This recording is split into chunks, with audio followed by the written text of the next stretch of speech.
Hello to my fellow anxious friends and welcome. One of the ways that I cope with anxiety and with work stress in particular is by walking and listening to either music or podcasts. And just last week I was doing that. I was walking through the woods with my dog listening to my favorite podcast, which is the What Now podcast with Trevor Noah, one of my favorite podcasts.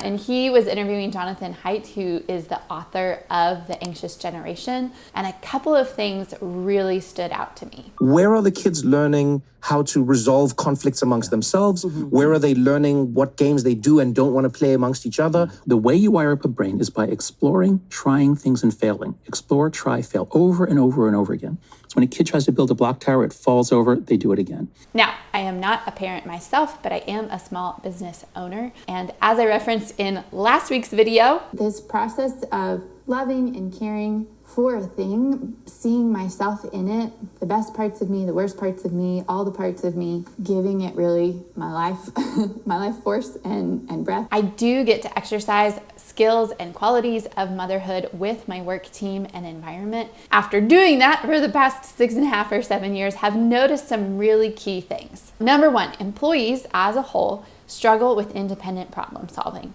Number two, there's a lot of anxiety around making decisions and holding responsibility. Number three, the desire or ability to defend a decision is very rarely present. And number four, the need for external motivation and validation is high. Before we dig into the nuance of all of that, because there's a lot of it, I want to take just a second to introduce you to my business so you understand exactly where I'm coming from on this. Welcome to my business, Chez Jeunesse. We are a French-inspired restaurant in downtown Greensboro, North Carolina, and we offer an integrated hiring model, meaning that 50% of our team is disabled and 50% is non-disabled, and we are on a mission to change the way that our world both views and employs people with disabilities. We are most famous, I think, for our weekend brunch, and in specific, our lemon ricotta pancakes.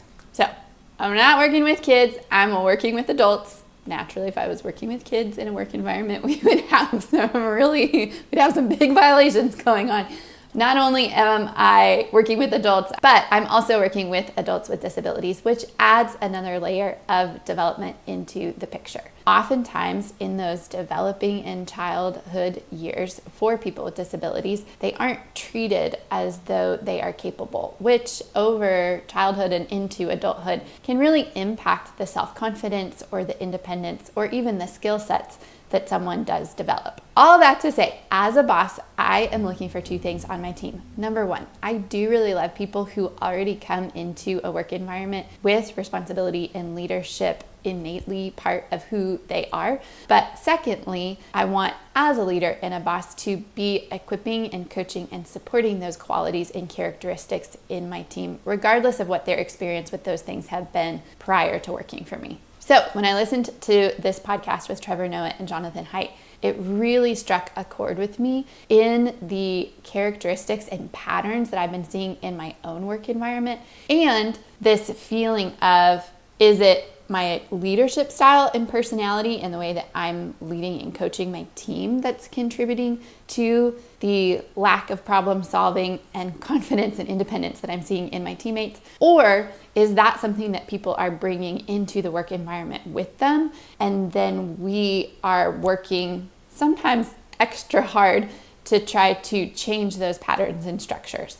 Most likely there is a combination of both, because I'm still a fairly young leader. I'm learning a lot as I go. And so I know that there are things that I've done and that I do that aren't contributing in a helpful way always to the environment that I want to create. And I also think there was this kind of light bulb and reassurance in listening to Jonathan talk that what I'm experiencing as an employer is a cultural shift. It is something that we're seeing in our world as a whole. Technology has played a huge role in that. The way that kids are being brought up and the way that their brains are developing because of technology, because of parenting styles changing, etc. That's impacting what it looks like as those kids are becoming adults and then they're entering the workforce.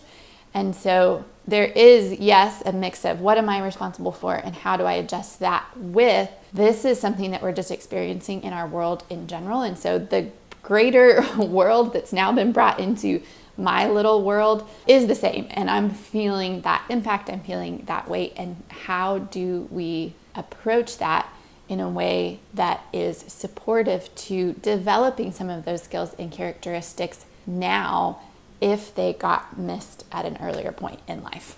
I will admit, I am very much still in the process of figuring all of that out. It takes a decent amount.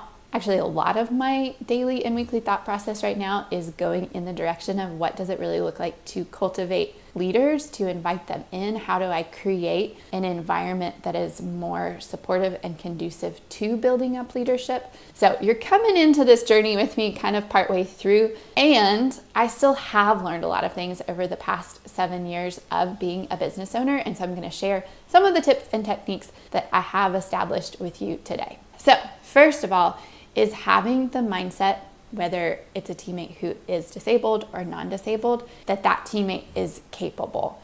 Approaching both with actions and words, that person with the posture and the mindset that I believe you're capable, I think you can do it.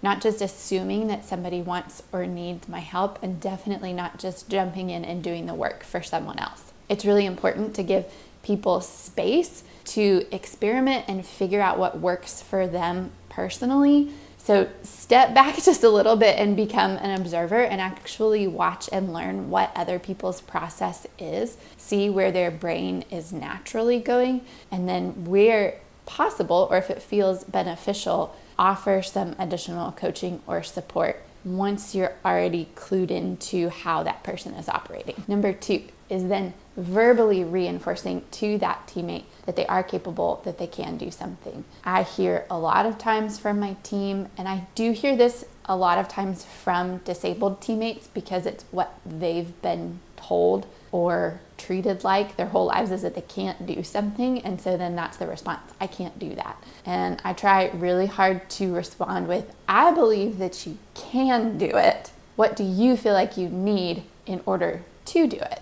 So instead of just arguing with someone and being like, nope, you can do it, entering into that moment with them of supporting and saying, no, actually, my belief in you is that you are capable and that you can do this. However, I'm recognizing that you don't feel like you can. So let's see if we can identify what that barrier is or what the need is that feels like it's keeping you from moving forward and moving forward with confidence. I had an example of this the other week where one of my servers was having just a particularly hard and off day. And so at one point I pulled her and was kind of like, hey, what's going on? And there was a lot of emotion behind that. And we were able to be like, hold on, let's pause. What do you feel like? Like, we've still got 3 hours left in the day. There's plenty of time to still apply ourselves, to turn the day around. What do you feel like you need to re-enter the day and take it from here? And her response was like, I just need a break, a time to like let the emotion out.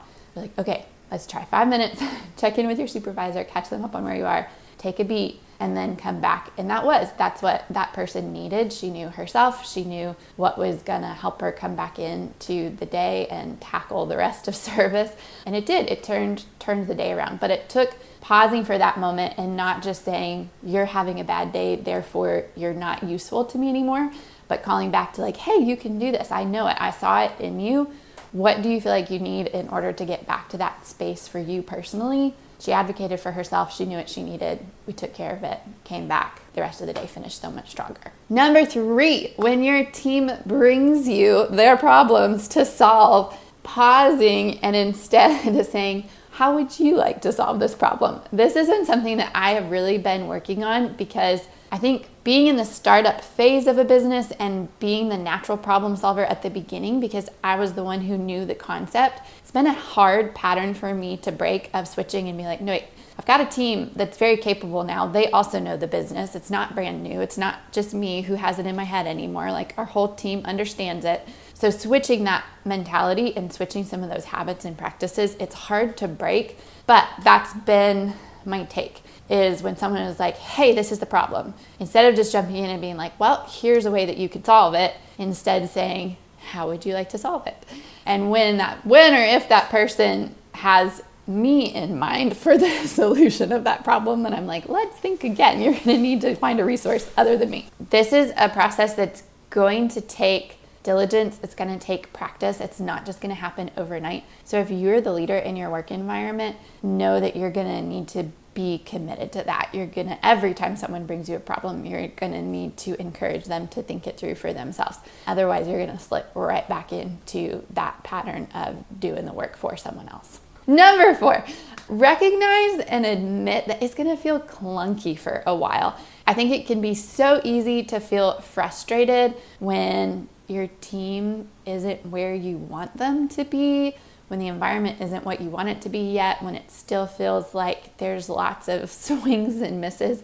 But taking the time to remember that if those skills weren't developed, if that part of someone's brain wasn't developed in childhood, then they're essentially learning it for the first time as an adult. And that whole childhood period where kids kind of clumsily walk their way through trying and failing and trying again and failing and trying again. That's what this phase is going to look like in adulthood too. You're strengthening those muscles. You're building new pathways in your brains. Our brains are flexible. They have the ability to learn and to relearn and to develop and to change. So there's a lot of beauty and goodness and growth in that. And there's going to be some pain points along the way too. So just know that and be willing to be patient and to hold empathy for, we don't get mad at kids for not knowing how to do something and for trying and not getting it right the first time. We need to have that same level of patience for our adults who are learning and developing those things for the first time as well. And lastly, number 5 is recognizing that it's super easy for a business to fall into an authoritarian structure. It makes sense. You need to have a boss. You're going to have an owner of a business.